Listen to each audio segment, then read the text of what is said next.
Soil is the most common material on the surface of the earth.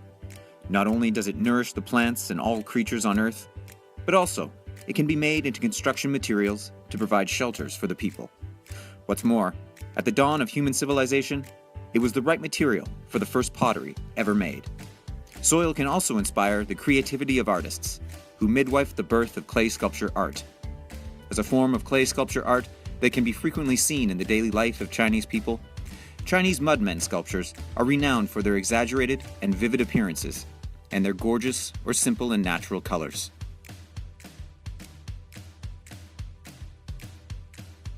According to the worldview of ancient Chinese, all natural objects have souls, which, albeit as humble as soil, contain the potential strength for life. In the Chinese mythological story of Nuwa patching up the sky, Nuwa, a goddess, used soil to create human being according to her own appearance.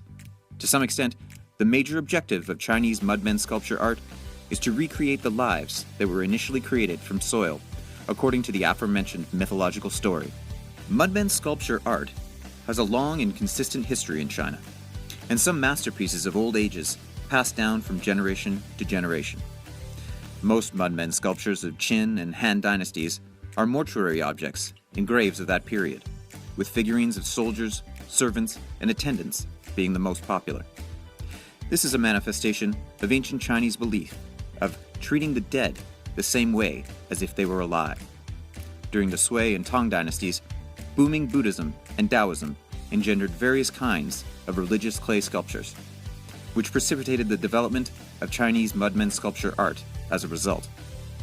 Some small mud sculpture toys emerged during Song dynasty.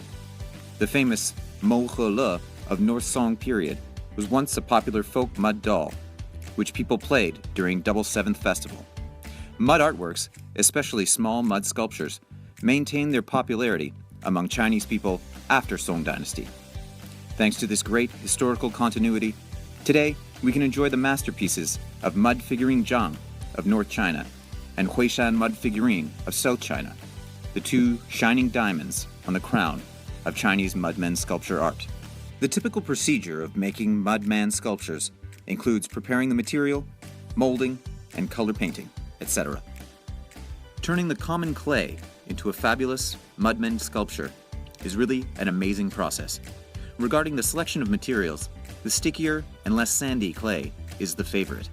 The collected clay can only become usable material after going through very sophisticated processing.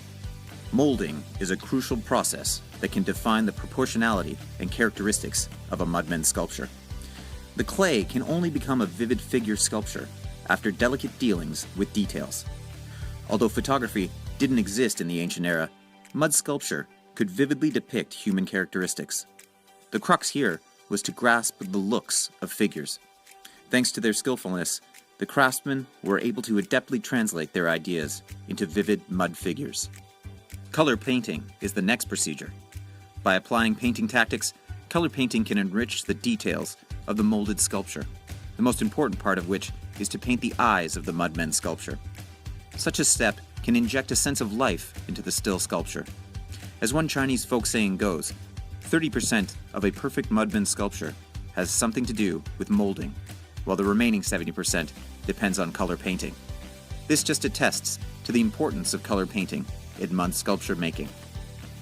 In 2006, mudmen sculpture was included in the list of Chinese intangible cultural heritage, one of the first nationwide. Today, Chinese mudmen sculpture is not only one kind of toy for the people, rather it has become a sort of sophisticated art by itself.